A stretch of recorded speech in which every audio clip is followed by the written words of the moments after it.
Oke teman-teman, barusan rapat ini sebetulnya ada temanya mengenai pengaturan perdagangan elektronik, khususnya tadi kita bahas mengenai social commerce. Sudah disepakati besok pulang ini Permendak, revisi Permendak 50 2020 akan kita tanda tangani.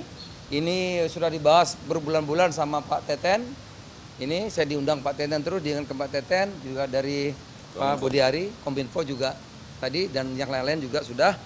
Yang pertama nanti isinya social commerce itu hanya boleh memfasilitasi promosi barang atau jasa.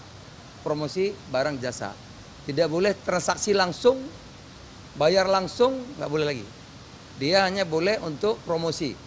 Seperti TV ya, TV kan iklan boleh kan, tapi TV kan jualan nggak bisa jualan, nggak bisa terima uang kan, nggak bisa. Jadi dia semacam platform digital gitu. Jadi tugasnya mempromosikan.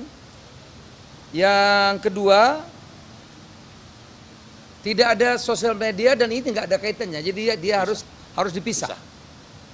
Nah, sehingga tidak algoritmanya itu ya tidak semua dikuasai.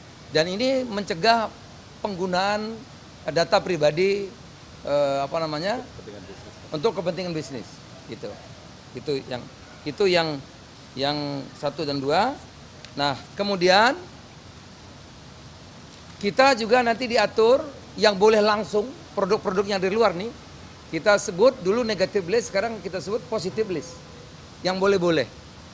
Ya, kalau dulu negative list itu semua boleh kecuali. Kalau sekarang yang boleh, yang lainnya tidak boleh, gitu, diatur.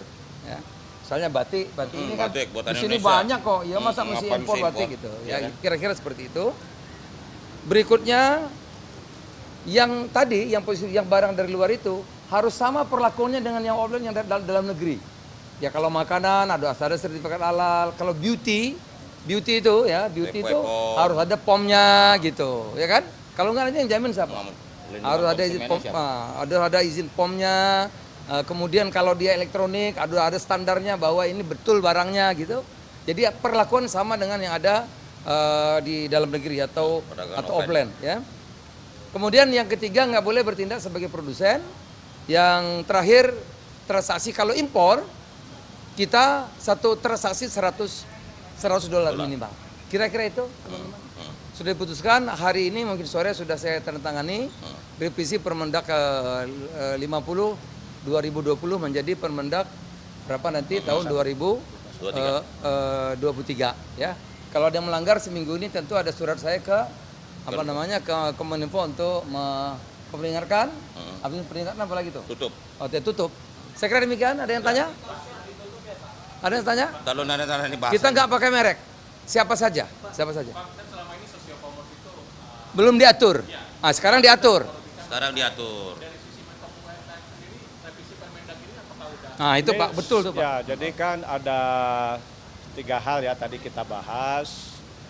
Yang pertama bagaimana mengatur platform. Ya. Yang kedua bagaimana mengatur arus baru masuk barang. Karena bukan soal produk lokal kalah bersaing di online atau di offline. Tapi di offline dan di online diserbu produk dari luar yang sangat murah ya dan dijual di platform global. Dan ketiga, kita lagi mengatur perdagangan yang fair antara offline dan online. Karena di offline diatur demikian ketat, di online masih bebas.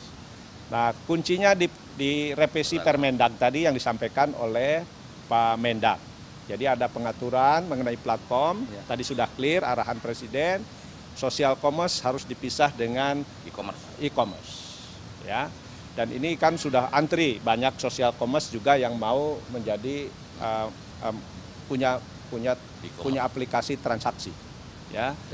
Juga tadi arus barang udah diatur yang 100 nggak boleh lagi yang di bawah $100. Kalau masih ada belum produk lokal ya diatur nanti di positive list. Jadi boleh masih impor tapi masuk di positive list gitu ya. Saya kira itu intinya. Kasih, ada yang tanya? Ya. Dan 3 mungkin tadi diisinya di Permendag itu kan platform nggak boleh jual produknya sendiri. Ya, itu.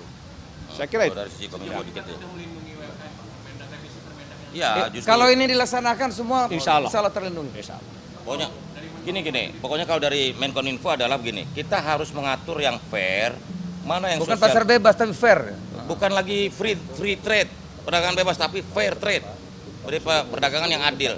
Jadi bagaimana sosial media ini tidak serta-merta menjadi e-commerce. Karena apa? Karena ini algoritma nih. Gitu. Prinsipnya gini, negara harus hadir melindungi pelaku UMKM dalam negeri kita. Yang fair. Yang fair. Bukan Jangan Bebas barang terus. di sana dibanting harga murah, kita kelenger gitu loh.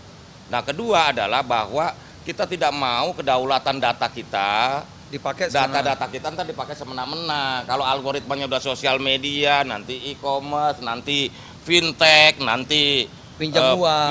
pinjaman online dan lain-lain. Ini kan semua platform ini kan akan ekspansi kan, berbagai jenis. Nah, itu harus kita atur. ditata. Kita harus tata supaya jangan ada monopolistik organik gitu, alamiah. Karena nggak kita tata, dia semuanya dikontrol sama dia. Baik, Seperti itu. makasih ya. Terima kasih. Apa?